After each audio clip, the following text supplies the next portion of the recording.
Jonas, um profeta que viveu durante o reinado de Jeroboão II, rei de Israel, no século VIII a.C., é um personagem central em uma das histórias mais emblemáticas do Antigo Testamento. O livro de Jonas, parte dos profetas menores, detalha sua inusitada missão de pregar o arrependimento à cidade de Nínive, capital do Império Assírio. Um dia, Deus apareceu a Jonas com uma missão clara: ir até Nínive e proclamar uma mensagem divina de julgamento contra seus habitantes, por causa de suas iniquidades. Contudo, ao invés de seguir a ordem divina, Jonas decidiu fugir, acreditando que poderia escapar de seu chamado profético, e embarcou em um navio com destino à longínqua cidade de Tarsis.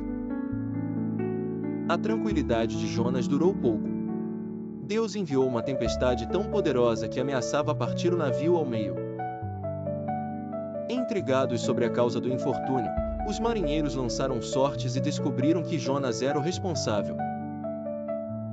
Confrontado, Jonas admitiu sua fuga e instruiu os marinheiros a lançá-lo ao mar, como um sacrifício necessário para acalmar a ira das águas.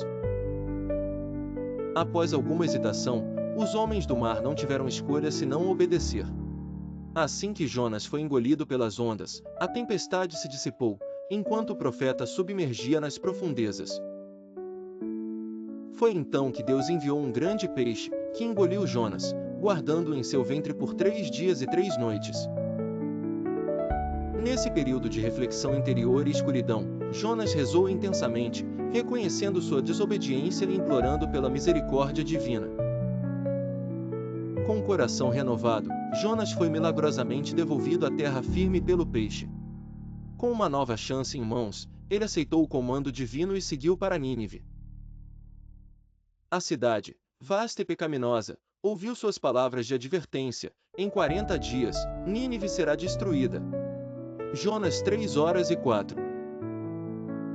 Surpreendentemente, os ninivitas, do rei ao mais humilde dos cidadãos, foram tocados pela mensagem. Eles se arrependeram sinceramente, adotando vestes de pano de saco e jejuando, suplicando a Deus pelo perdão. Deus, ao perceber o genuíno arrependimento dos ninivitas, decidiu não cumprir o julgamento devastador. Este resultado desagradou Jonas, que, com corações pesados de expectativas fracassadas, desejava testemunhar a destruição de Nínive. Amargurado, ele se retirou para a periferia da cidade, aguardando os eventos futuros.